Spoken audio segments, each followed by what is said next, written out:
Assalamualaikum and hi friends, welcome to my kitchen by Fasa.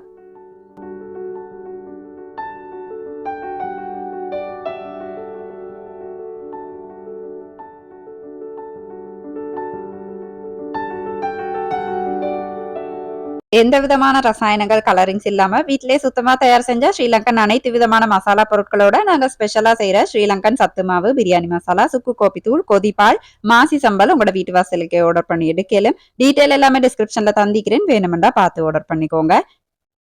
ஆன்லைன்ல மட்டும் இல்லாம கடைகள்ல கூட எங்கட ப்ராடக்ட்ஸ் உங்களுக்கு ட்ரை பண்ணி பார்க்கலாம். குருநாகல சிட்டி எசன்ஸ் நீர்கொழும்பு ரோட்ல இருக்குது. இப்பாகமோ மல்டி ஸ்டோர், நம்மட ஹவத்த ஜவுஃபர் ஸ்டோர், பானகமோ மல்டி ஸ்டோர்லயும் எங்கட ப்ராடக்ட்ஸ் உங்களுக்கு ட்ரை பண்ணி பார்க்கலாம். ஃபசா ஃபுட் பாரம்பரிய சுவையின் ஞாபகம். எல்லாருமே சுகமாயிப்பீங்க அப்படின்னு நினைக்கிறேன். இன்றைக்கு வீடியோ ஷூட் பண்றது வந்துட்டு ஒரு வீக் டேல தான். மகளுக்கு ஸ்கூல் இல்ல. ஸ்கூலுக்கு லீவ் விட்டுட்டாங்கன்னா. ஆனா வந்துட்டு மகனுக்கு நர்சரியில லீவ் விடல. அது வரைக்கும் சந்தோஷம்தான். புள்ளகளுக்கு லீவ் விட்டுட்டா, உம்மமார்களுக்கு வீட்ல வந்துட்டு புள்ளகள வச்சு மெயின்டெயின் பண்றது கஷ்டம் அப்படின்றதுக்காக லீவு கஷ்டம்னு சொல்லல. இப்ப நோன்பு லீவு தான் 1 மாசத்துக்கு மேல கிடைச்சுச்சு இல்லையா? அப்ப திருப்பென்னதுக்கு இந்த பெரிய லீவு அப்படின்ற மாரி ஒரு ஆதங்கம். ஏன்டா நெறைய ஆக்டிவிட்டீஸ்லேருந்து வந்துட்டு தூரமாகிட்டே போற மாரி ஒரு நினைவு. இந்த வாசிப்பு, அடுத்தது இருந்து படிக்கிற அப்படிகள் கூட இந்த ஸ்கூலுக்கு போனா எப்படியுமே கம்பல்சரியா செய்வாங்க இல்லையா? இப்ப கொஞ்சம் எங்கள்ட்ட அந்த மாரி வரமாட்டாங்க படிக்கிறதுக்கு கூப்பிட்டா, இருங்களேன் விளையாட்டு வாரேன் அந்த மாரி விளையாட்டு விளையாட்டுன்னு போகுது. சரி பாப்போம் இல்லையா? அன்றைக்கு வந்துட்டு காலையில பிரேக்ஃபாஸ்ட்டுக்கு புரக்கன் ரொட்டி செஞ்சுட்டு நல்ல ஒரு கடலை கறி ஆக்குவோம் அப்படின்னு நினைச்சேன். உண்மையிலே இந்த கடலை கறி வந்துட்டு அவ்வளோ மணமா வேற லெவல் டேஸ்ட் இருந்துச்சு. அதுக்கு பிறகு தான் ரெசிபி உங்களோட ஷேர் பண்ணிக்குவோம்னு நினச்சிட்டேன். மகனுக்கு வந்துட்டு நர்சரியில் ஒரு சாப்பாட்டு லிஸ்ட் தந்திப்பாங்க. அதில் தேர்ஸ்டே வந்துட்டு குரக்கனால என்ன சரி சாப்பாடு செய்யுங்க அந்த மாதிரி சொல்லிப்பாங்க. நான் வந்துட்டு குரக்கன் இட்லி அந்த மாதிரி கொஞ்சம் வித்தியாசமாக செஞ்சு கொடுப்பேன். இன்னைக்கு ரொட்டி செஞ்சு கடலை கறி செஞ்சு கொடுப்போம்ண்டு பார்த்தேன். மகன் வந்துட்டு சாப்பிட்றாங்களோ தெரியா, கொஞ்சம் ட்ரை பண்ணி பார்ப்போம் அப்படின்னு சொல்லிட்டு. குரக்கன் ரொட்டின்னு சொன்னா எல்லாருக்கும் செய்ய தெரியும். அத சுட்டி நான் ரெசிபி ஷேர் பண்ணல. சும்மா அந்த குரக்கன் மேல தேங்காய் பூ, உப்பு போட்டுட்டு சுடுதண்ணில கிளறி கொஞ்ச நேரம் வச்சுட்டு உங்களுக்கு ரொட்டி சுடலும் அவ்வளோதான். இந்த கடலை கறிக்கு மட்டும் கொஞ்சமா எண்ணெய் ஊத்தி, கடுகு வெடிக்கூடாட்டியும் பரவாயில்ல. நீங்க வெந்தயம் கொஞ்சம் சேர்த்துக்கோங்க. சேர்த்துட்டு கொஞ்சம் வெங்காயம் கூடுதலா சேர்த்துக்கோங்க. இந்த பச்சை கொச்சிக்காய், கருவேப்பிலை, கருவாயிலை எல்லாம் சேர்த்துக்கோங்க. தக்காளி வந்துட்டு நான் சேர்க்க மாட்டேன். ஏன்னா எங்களோட வீட்ல உள்ள ஆட்களுக்கு வந்துட்டு தக்காளி டேஸ்ட் விருப்பம் இல்ல. அத சுட்டி நான் அதுக்கு பதிலா வந்துட்டு இந்த கொரக்கா இல்லாட்டி தேசிக்காய் புளி அந்த மாதிரி தான் சேர்த்துக்கிறேன். அப்போ உங்களுக்கு விரும்பினா கட்டாயம் தக்காளி சேர்த்துக்கலு. சேர்த்து இப்படி வதக்கி விட்டதுக்கு பிறகு கட்டாயமாக இந்த கரம் மசாலா அப்படின்னு சொல்லுவோம் இல்லையா? இந்த வாசனை திரவியங்கள் போட்டு அரைச்சி வைப்போம். அதில் ஒரு டீஸ்பூன் கட்டாயம் சேர்த்துக்கோங்க. அவ்வளோ மணமாக்கும், சும்மா பிரியாணி மணம் அடிக்கும். அதோடய இந்த கொஞ்சம் சரக்குத்தூள், கொச்சிக்கத்தூள், மஞ்சள் தூள், மிளகு தேவைண்டா சேர்த்துக்கோங்க. சேர்த்து எல்லாம் மிக்ஸ் பண்ணி விட்டுட்டு உப்பு சேர்த்துட்டு கடலை ஏற்கனவே அவிச்சு வச்சிங்கன்னா ஈஸியாக வெந்துடும். அப்படியே போட்டுட்டு தேவையான அளவு தண்ணி ஊற்றிட்டு அப்படியே மூடி வச்சிட வேண்டியதான். இது நல்லா இறுகி வர வரைக்கும். இப்படி நல்லா வரக்கல உங்களுக்கு வேணுமெண்டா இந்த கறியை நல்லா திக்காக்குறதுக்கு கொஞ்சம் இப்படி கடலையை கடைஞ்சி விட்டுருங்க. அப்போ வந்துட்டு கொஞ்சம் கறி நல்லா திக்காக வரும். அப்படியே அடுத்தடுப்புல ரொட்டியையும் தட்டி வச்சுட்டோம்னா 2ம் வெந்துரும் இல்லையா? அப்ப ஹஸ்பண்டுக்கு வந்துட்டு அவசரமா சாப்பாடு குடுத்துறேலுமுண்டு. இதெல்லாம் நான் 10 வருஷமா படிச்ச அனுபவத்துல செய்றேன். நீங்க வந்துட்டு அனுபவம் இல்லாட்டி இப்படியெல்லாம் செய்ய வேணாம். வழமையா நீங்க ரொட்டி தட்டுற மாரி செஞ்சு போட்டுருங்க. ஏன்டா கை சுடும். ரொட்டி எப்பவுமே இந்த அரிசிமா ரொட்டி, கொரக்கன் ரொட்டி எல்லாம் கொஞ்சம் மூடி வச்சு நீங்க சுடணும். கொஞ்சம் தண்ணி தொளிச்சுட்டு மூடி வச்சு சுட்டீங்கன்னா, வெடிக்காம நல்லா ஸ்மூத்தா அந்த மேல் துண்டெல்லாம் வரும். கடலைக்கறி நல்லா இப்படி இறுகி வரக்கல, உங்களுக்கு தேவையான அளவு கன்சிஸ்டன்சி வரக்கல, கொஞ்சமா கட்டிப்பால் ஊத்தி லேசா கொதிக்கக்கல, அடுப்பு ஆஃப் பண்ணிட்டு கொஞ்சம் தேசிக்காய் புளி ஊத்தி இறக்கிட்டீங்கண்டா, சும்மா நல்ல ஒரு கடலைக்கறி வந்துட்டு உங்களுக்கு சாப்பிடலும். இது சோறோட, ரொட்டியோட, சப்பாத்தி அப்படி எது கூட வேணும்னாலும் சாப்பிடலும். இன்ஷால்லா ஒரு தடவை ட்ரை பண்ணி பாருங்க. நாங்கெல்லாம் சின்ன புள்ளி ஐக்கக்கெல்லாம் வந்துட்டு எங்கட ஊர்ல இந்த ஃப்ரெஷ்ஷா கிடைக்கும். இந்த குரக்கன் விதையெல்லாம் விதைச்சது ஃப்ரெஷ்ஷா கிடைக்கும். அப்ப அத எடுத்துட்டு வந்து வாப்பம்மா நல்லா மாவாக்கி அதால குரக்கன் ரொட்டி செஞ்சு தருவாங்க பாருங்க. அப்படி டேஸ்டாக்கி அத இனி செல்ல வேணுமா இல்லையா? அந்த நேரம் இந்த பராத்து நோம்பெல்லாம் பிடிக்கக்கெல்லாம் பராத்து ரொட்டி அப்படின்னு சொல்லி செய்வாங்க. அது வந்துட்டு அப்படி பரம்பரை பரம்பரையா செஞ்சுட்டு வருவாங்க. இப்பெல்லாம் எங்கெங்க ஈக்குது அப்படின்னு எனக்கு தெரியா. அந்த ரொட்டி செய்ற அந்த முறையே வந்துட்டு வித்தியாசமாய்க்கும். வழமையா நாங்க ரொட்டி செய்ற மாரி இல்ல. அரிசி மாவ வந்துட்டு அவிச்சு, அதுக்கு பிறகு தேங்காவெல்லாம் போடாம ரொட்டி செஞ்சு, நாட்டு கோழி ஆக்குவாங்க. வளர்க்குற நாட்டு கோழி அப்படியே அறுத்து ஆக்கி, அதே கோழிய வந்துட்டு பொரிச்சியும் எடுப்பாங்க. இப்போ உங்கள்ட்ட அத செல்லக்கல கூட எனக்கு நல்லா வாயூர்ற அளவுக்கு அவ்வளோ அந்த டேஸ்ட் வந்துட்டு நாக்குல இக்கிது. அவ்வளோ டேஸ்ட்டா எங்கட வாப்பம்மா வந்துட்டு அந்த காலத்துலலாம் சமைப்பாங்க. அந்த காலத்துலலாம் இந்த சாப்பாட்டுல வந்த டேஸ்ட் வந்துட்டு, நாங்க இப்ப எப்படிதான் மாஞ்சி மாஞ்சி ஆக்கினாலும், எப்படிதான் கஷ்டப்பட்டு உருட்டி பெரட்டினாலும் வரவே வராது இல்லையா? ஏன்டா அந்த கால மனுஷருக்கு வஞ்சகம், பொறாம, இந்த கெமிக்கல், புகை அப்படின்னா என்னன்னு தெரியாதது தான் வந்துட்டு மெயின் ரீசனா வைக்கும் அப்படின்னு நெனைக்கிறேன். கதையோட கதையா ஹஸ்பண்டுக்கு வந்துட்டு சாப்பாடும் ரெடி பண்ணிட்டேன் இன்றைக்கு. அவர் லஞ்ச் பாக்ஸுக்கு வந்துட்டு இந்த கொட்டுக்கொள்ள கீரை, அதுக்கப்புறம் கோழிக்கறி, ஏற்கனவே செஞ்ச கடலைக்கறி. கடலைக்கறி நான் கூட பயந்து பயந்து செஞ்சேன். ஹஸ்பண்ட் வந்துட்டு சாப்பிட மாட்டாரோ அப்படின்னு சொல்லிட்டு. ஆனா நான் நெனச்சத விட அதிகமாவே ரொட்டியோடயே சாப்பிட்டாரு. சரி கொஞ்சமா லஞ்ச் பாக்ஸுக்கு வச்சு விட்டுருவோம் அப்படின்னு சொல்லி வச்சுட்டு, மகன்ட பாக்ஸுக்கும் வந்துட்டு கொஞ்சம் போட்டு விட்டேன். சின்ன துண்டு ரொட்டியோண்ட பிச்சு போட்டு, மேலால கடலைக்கறி கொஞ்சம் கூடுதலா போட்டு அனுப்பிடுவோம் அப்படின்னு பார்த்தேன். ஏற்கனவே அவருக்கு கொஞ்சம் சாப்பிட குடுத்துட்டேன். அப்ப எனக்கு மனசுக்கு நிம்மதியாயிக்கும். அப்படியே சாப்பிட குடுத்துட்டு, அவரையும் ரெடி பண்ணி அனுப்பிட்டோம் அப்படின்னு சொன்னா, ஏன்னா மத்த வேலைகளெல்லாம் எனக்கு நிம்மதியா செய்யலும். ஆஃப்டர் மேரேஜ் வந்துட்டு எனக்கு மிச்ச நாளாவே எனக்கு சரியான ஒரு back pain, upper back pain. அந்த முதுகுல மேல் துண்டு வந்துட்டு சரியான ஒரு வலியா இருந்துச்சு. அப்ப எனக்கு என்னன்னே தெரியும். எவ்வளோ டாக்டர்ஸ் பார்த்தேன், என்ன அப்படின்னு பார்த்தேன். எனக்கு அது விளங்கவே இல்ல. அதுக்கப்புறம் தான் கொஞ்சம் கொஞ்சமா நானே இந்த இதுகள பத்தி அப்படியே இன்டர்நெட்லலாம் படிச்சுட்டு போகல. பிழையான பாஸ்டர் இருந்துச்சு அப்படின்னு சொன்னா, மெய்நிலை இருந்துச்சு அப்படின்னு சொன்னா, இந்த மாரி அப்பர் பேக் பெயின் எல்லாம் வரும் அப்படின்னு சொல்லிட்டு நான் படிச்சேன். அதுக்கு பிறகு தான் ஏன்டா பாஸ்டரே பிழையாய்க்குது அப்படின்னு சொல்லிட்டு நான் உணர்ந்தேன். அதுலேருந்து தான் இந்த மெய்நிலை சம்பந்தமான எக்ஸர்சைசஸ் இந்த மாரி செய்ய ஸ்டார்ட் பண்ணக்கல. நீங்க நம்பினா நம்புங்க. அல்ஹம்துலில்லாஹ் எந்த மெடிசினும் இல்லாம எனக்கு இந்த அப்பர் பேக் பெயின், அதோட வந்த கழுத்து பெயின் எல்லாமே லேசாயிட்டு. நான் இதுக்கு செஞ்சது வந்துட்டு யூடியூப்லேயே அவைலபிள் ஆகிக்கிற இந்த பாஸ்டர் திருத்துற எக்ஸசைசஸ். இந்த மெய்நிலைக்கு எக்ஸசைசஸ் இருக்குது. நீங்க பிழையான மெய்நிலையில இருக்கிறீங்கன்னா, அத திருத்துற மாரி எக்ஸசைசஸ். அதுக்கப்புறம் இந்த ஸ்ட்ரெச்சிங் அப்படின்னு சொல்லுவோம் இல்லையா? உடம்ப இழுக்குற எக்ஸசைஸ். என்னைட்ட கேட்டா நான் சொல்லுவேன், அதுதான் எனக்கு பெர்ஃபெக்ட்டா அமையுது அப்படின்னு சொல்லிட்டு. ஏன்னா இந்த ஸ்ட்ரெச் பண்றது வந்துட்டு, நீங்க ஸ்ட்ரெச் பண்ணி அந்த எக்ஸர்சைஸ் செஞ்சீங்கன்னா உங்களுக்கு விளங்கும். அவ்வளோ ஒரு சுகமாய்க்கும். 7 மட்டும் சொன்னா நீங்க ஒரு கிழமை ட்ரை பண்ணி பாருங்க. ஒரு கிழமை நீங்க ஸ்ட்ரெச்சிங் எக்ஸர்சைஸ் சரி, யோகா சரி, என்ன சரி ட்ரை பண்ணி பார்த்துட்டு, உங்களோட உடம்புல என்ன மாற்றம் விளங்குதுன்னு கட்டாயம் எனக்கு சொல்லுங்க. நான் இத அட்வைஸா சொல்லல. நான் சொல்றேன். எனக்கு இது நடந்துச்சு. உங்களுக்கும் அப்படி இருந்துச்சு அப்படின்னு சொன்னா ட்ரை பண்ணி பாருங்கன்னு சும்மா ஒரு தகவலா சொல்றேன். சரியா? போன விளாகுக்கு முந்தின விளாக்ல நான் சொல்லியிருந்தேன். எங்கட இந்த பெல்கனில வந்துட்டு சரியான காகம் வந்து நஜீஸ் பண்ணுது. என்ன சரி டிப் இருந்தா சொல்லுங்கண்டு. நெறைய பேர் எனக்கு உங்களோட டைம் ஒதுக்கி கமெண்ட் பண்ணியிருந்தீங்க. மிச்சம் மிச்சம் மிச்சம் மிச்சம் நன்றி. சிடி தான் தொங்க விட சொல்லியிருந்தீங்க அதுல மிச்சமே. அதுக்கு பிறகு நானும் இந்த குரங்கு வித்தையெல்லாம் பண்ணி இந்த மாரி சிடி 2 கஷ்டப்பட்டு தொங்க விட்டுட்டேன். ஏன்டா ஹஸ்பண்ட்ட இப்ப இப்படி சிடி கட்டணும் அப்படின்னு சொன்னா, இன்னொரு 3 மாசத்துக்கு பிறகு தான் அவரு கட்டி தொங்க விட்டுறதுக்கு வந்துட்டு டைம் சரியாய்க்கும். ஏன்டா அப்படிதானே ஹஸ்பண்ட் வந்துட்டு எதா செய்ய சொன்னாலும் ஒரு 3 மாசத்துக்கு முன்னுக்கு மாரி சொன்னா தான் அது நடக்கும். சரி நாங்களே செஞ்சுருவோம்ன்ட்டு அப்படியே குரங்கு வித்தையெல்லாம் பண்ணி காகத்துக்காக வேண்டி அப்படியே தொங்க விட்டாச்சு. அன்றைக்கு பகலைக்கு வந்துட்டு என்ன சரி சமைப்போம் அப்படின்னு சொல்லிட்டு, இந்த பருப்புல கொஞ்சம் பசலி போட்டு சமைப்போம். பருப்ப கொஞ்சமா வச்சுட்டு, பசலி நெறைய போட்டு சமைப்போம்னு தான். மகளும் அன்றைக்கு கூட இருக்கிறா இல்லையா? அப்ப அவளுக்கும் இந்த எக்ஸ்பீரியன்ஸ் கிடைக்கட்டுமேன்ட்டு, அவள கூட்டிட்டு போயிட்டு கார்டன்ல உள்ளதெல்லாம் பறின்னு சொல்லக்கல. பைத்தங்க தான் எங்கட கார்டன்ல நெறைய இருக்கும். ஏன்டா இப்ப ரீசென்ட்டா வந்த விளாக்ஸ்ல எல்லாத்துலயும் நீங்க இந்த பைத்தங்க பறிக்கிறத காட்டிப்பேன் நான். அப்ப நீங்க நினைக்கல இவளுக்கு வேலையே இதுதான் பைத்தங்கவ பறிச்சு பறிச்சு அப்படின்னு சொல்லுவீங்க. ஆனா இந்த பைத்தங்க அப்படிதான். நீங்க வந்துட்டு ஒரு கொடி வைக்கிறீங்க அப்படின்னு சொன்னா, ஒவ்வொரு நாளும் அதுல காய் வந்துட்டு முத்திட்டே இருக்கும், பறிச்சுட்டே இருக்கணும். ஏன்டா முத்தின காயெல்லாம் அப்படியே கொடியில விட முடியாது இல்லையா?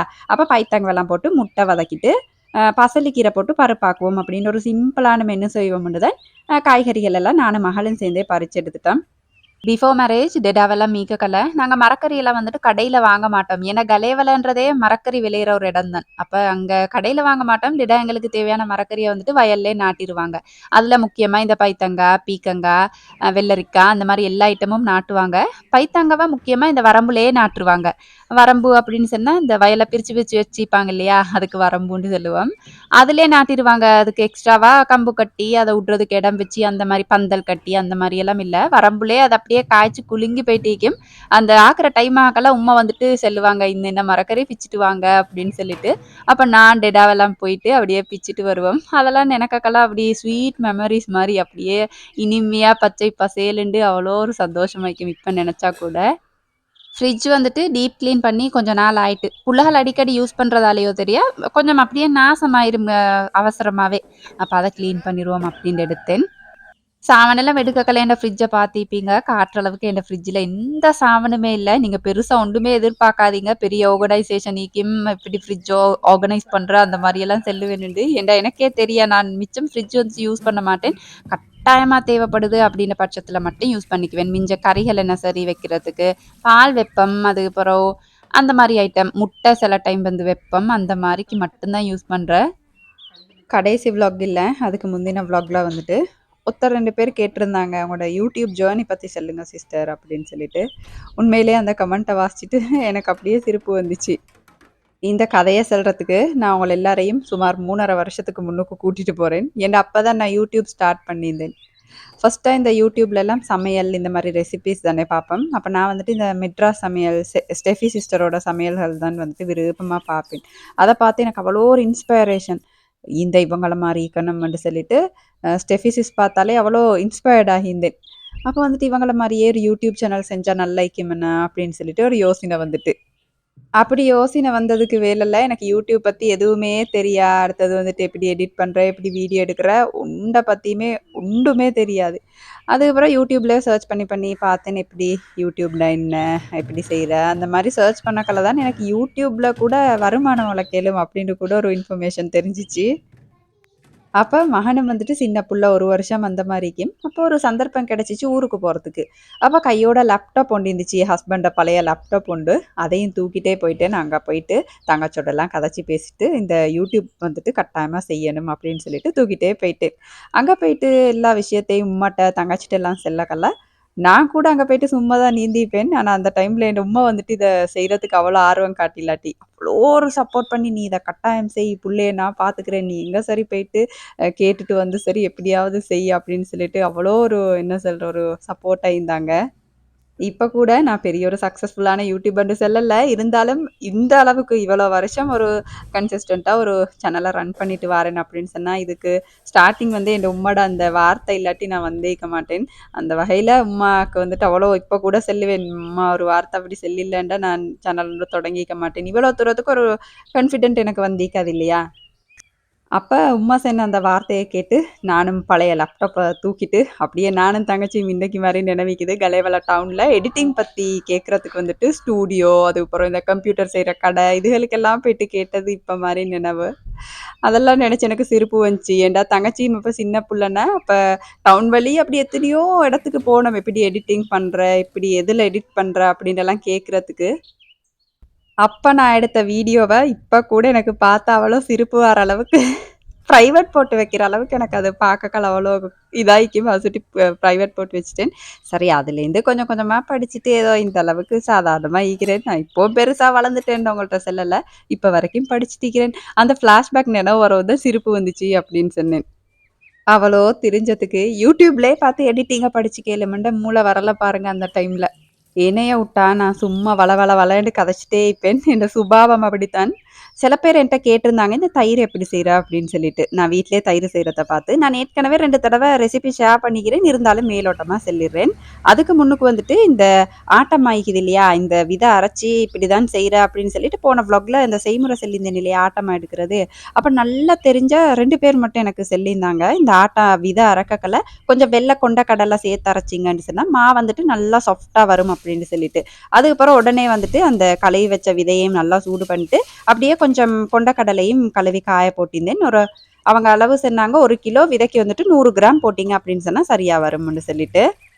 அப்ப எப்படி வந்துச்சு அப்படின்னு சொல்லிட்டு உங்கள்ட்ட நான் அப்டேட் பண்றேன். இந்த தயிர் செய்றது எப்படின்னா, நல்லா கட்டியான பச்சை பசும்பால வாங்கி காய்ச்சுங்க. காய்ச்சி நல்லா பொங்கக்கல திருப்பவும் 15 நிமிஷம் நீங்க நெருப்பு ஆஃப் பண்ணிறாம, பொங்கவும் விட்டுறாம இடைக்கிட கிளறி கிளறி பொங்கின பிறகும் ஒரு 15 நிமிஷம் காய்ச்சி நல்லா இறுக்கமா காய்ச்சி எடுத்துறணும். அதுக்கப்புறம் அத ஆற விட்டுறணும் விரல் சூட்டு பதத்துக்கு. அதுக்கப்புறம் நீங்க ஏற்கனவே வச்சுக்கிற அந்த உரத்தயிரு ஒரு 2, 3 டேபிள் ஸ்பூன் போட்டா போதும். இப்ப நான் போட்டது ஏற்கனவே எனக்கு நேத்து மிஞ்ச தயிர அநியாயமாயிரும்னு சொல்லிட்டு எல்லாத்தையும் போட்டுவிட்டேன். நீங்க ஒரு 3 டேபிள் ஸ்பூன் போட்டீங்க அப்படின்னு சொன்னா தாராளமா போதும். நீங்க வந்துட்டு தயிரா, மண் சட்டி தயிர் யூஸ் பண்றீங்கன்னா, மிச்சம் மிச்சம் நல்லா தயிர் கட்டியா வரும். அப்படியே உங்களுக்கு கிடைக்கலன்னா, செட் தயிர் கொஞ்சம் கூடுதலா போடுங்க. ஒரு 3 டேபிள் ஸ்பூன், ஒரு 4 டேபிள் ஸ்பூன் அந்த மாரி போட்டீங்கன்னு சொன்னா, தயிர் வந்துட்டு நல்லா கட்டியா வரும். ஒரு 8 மணித்தியால நீங்க அத எதுவுமே டிஸ்டர்ப் பண்ணாம அப்படியே மூடி வச்சிரணும். போன விளாக்ல வந்துட்டு நான் சொல்லியிருந்தேன் உங்களுக்கு கமெண்ட் பண்ண சொல்லி, "என் விளாக் எப்படி இருக்குது? ரெசிபீஸ் ஷேர் பண்ணணுமா?" அப்படின்னுலாம் சொல்லிட்டு. உண்மையிலேயே நல்லா கமெண்ட்ஸ் எனக்கு வாசிக்கக்கெல்லாம் அவ்வளோ ஒரு சந்தோஷமா இருந்துச்சு. கமெண்ட் பண்ண எல்லாருக்கும் மிச்சம் நன்றி. பிஃபோர் மேரேஜ் எல்லாம் பார்த்தேன்டா, இப்ப நான் என்னைய சொல்றேன். மூஞ்ச அழகாய்க்கணும் அப்படின்னு சொல்லிட்டு, அதுக்கு என்ன சரி ஒரு ஃபேஸ் பேக் போடுறது, முடி கொட்டாமிக்கிறதுக்கு அதுக்கு என்ன சரி சர்த்து செய்றது, அந்த மாரி பார்த்து செஞ்சுட்டே இருப்போம் இல்லையா? ஆனா ஆஃப்டர் மேரேஜ் ஒரு 2 புள்ளை ஆயினத்துக்கு அப்புறம் இந்த செல்ஃப் கேர் அப்படின்றத விட்டுர்றோம் அப்படின்னு தான் நான் நெனைக்கிறேன். சுட்டியே இந்த செல்ஃப் கேர் பண்றத வந்துட்டு இந்த வீடியோ கிளிப்ல சேப்போம் அப்படின்னு நினைச்சேன். ஏன்னா சில பேருக்கு என்னைய மாரி சில பேருக்கு அது மோட்டிவேஷன் ஆயிக்கும் அப்படின்னு சொல்லிட்டு. ஏன்னா கலர்ஸ் பண்ணி டீக்கணும், மேக்கப் பண்ணி டீக்கிறது தான் எங்கட செல்ஃப் கேர் மட்டும் இல்ல. எங்கட ஸ்கின் வந்துட்டு முந்தி எப்படி ஆரோக்கியமா இருந்துச்சோ, அதே மாரி கடைசி வரைக்கும் ஆரோக்கியமாய்க்கணும். எங்கட கொண்ட வந்துட்டு அத மாரி ஆரோக்கியமாய்க்கணும். பற்கள் ஆரோக்கியமாய்க்கணும். எலும்பு, உடம்பு எல்லாம் ஆரோக்கியமாய்க்கணும் இல்லையா?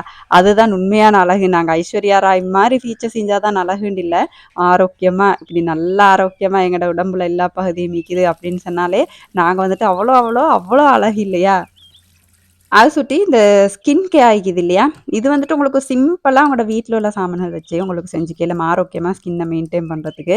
நான் வந்துட்டு இந்த கத்தாழை ஜெல் இக்குது இல்லையா? இந்த கத்தாழை சோத்து கத்தாழைய அப்படியே கட் பண்ணிட்டு வந்து, அதோட அந்த பல்ப் இக்குது இல்லையா? அத கொஞ்சம் நல்லா கழுவிட்டு, அத நல்லா மிக்ஸ் பண்ணி இப்படி முகத்துல போட்டு நல்லா காயிற வரைக்கும் வச்சுட்டு ஃபேஸ் வாஷ் பண்ணினேன் அப்படின்னு சொன்னா, நல்லா அது என்ன சொல்ற ஒரு பளபளன்னு பளிச்சுன்னு இக்குது. இன்ஷா அல்லாஹ் ட்ரை பண்ணி பாருங்க. இதுக்கப்புறம் வர வீடியோஸ்ல நான் இன்ஷா அல்லாஹ் நான் என்னென்ன செய்றேன் அப்படின்றத ஷேர் பண்றேன். நான் பெரிய அழகோ, என்னோட ஸ்கின் அவ்ளோ பளபளன்னு நான் சொல்ல மாட்டேன். இருந்தாலும் நான் செய்ற டிப்ஸ் வந்துட்டு சில பேருக்காவது யூஸ்ஃபுல் ஆயிக்கும் அப்படின்னு சொல்லிட்டு, இதுக்கு பிறகு ஷேர் பண்ணுவோம் அப்படின்னு நெனச்சேன். முடிக்கு போடுற ஹேர் பேக் அந்த மாரி விஷயங்களையும் உங்களோட ஷேர் பண்ணுவோம்னு நெனச்சேன். அப்ப அதெல்லாம் போட்டு வீடு கிளீனிங், சமையல் எல்லாம் முடிச்சுட்டு, குளிச்சுட்டு நான் முந்தி சொன்ன மாரி அதே மெனு தான். முட்டைய அவிச்சு பைத்தங்காவோட வதக்கிட்டு, அதுக்கப்புறம் நெறைய பசலைக்கீரை போட்டு பருப்பு கறி ஆக்கிந்தேன். புள்ளாளுக்கு வந்துட்டு இந்த கீரையெல்லாம் நல்லா சாப்பிட குடுக்கணும்னா, நான் நல்லா 2 பேரையும் வச்சு ஒரு நல்லா பெரியோரு கதை நானே கற்பனை பண்ணி சொல்லி தீர்த்து விட்டுருவேன். அப்போ வந்துட்டு எந்த களவும் இல்லாம அப்படியே நல்லா சாப்பிட்டுருவாங்க. அவங்களே சாப்பிட குடுத்தேன்னு சொன்னா, சில டைம் ஒதுக்குவாங்க, சில டைம் கொஞ்சமா சாப்பிடுவாங்க. அதுக்கு இந்த மாரி தீர்த்தி விட்டுருவேன். பால் சாப்பாடெல்லாம் முடிச்சுட்டு, இந்த ஆட்டாமா விதையெல்லாம் மறக்க குடுக்கணும்னு எடுத்து வச்சுட்டுக்கிறேன். அப்ப இந்த முறை கொண்ட கடலை போட்டு அரைக்கிறேன். எப்படி இருந்துச்சு அப்படின்னு கட்டாயம் சொல்றேன். அப்ப அவ்வளோதான் வீடியோவ முடிக்கிற டைம் வந்துட்டு. இவ்வளோ நேரமும் கச்ச கச்சாட்டு கதைச்சு உங்களோட காதுல ரத்தம் வர வச்சிருந்தேன் அப்படின்னு சொன்னா மன்னிச்சிருங்க. இந்த வீடியோ உங்களுக்கு சுவாரஸ்யமா இருந்திருக்கும் அப்படின்னு நினைக்கிறேன். அளவா சாப்பிடுங்க. இந்த அளவுல ஆரோக்கியத்தை அதிகமா சேர்த்துருங்க. வாழ்க வளமுடன். தேங்க்ஸ் ஃபார் வாட்சிங்.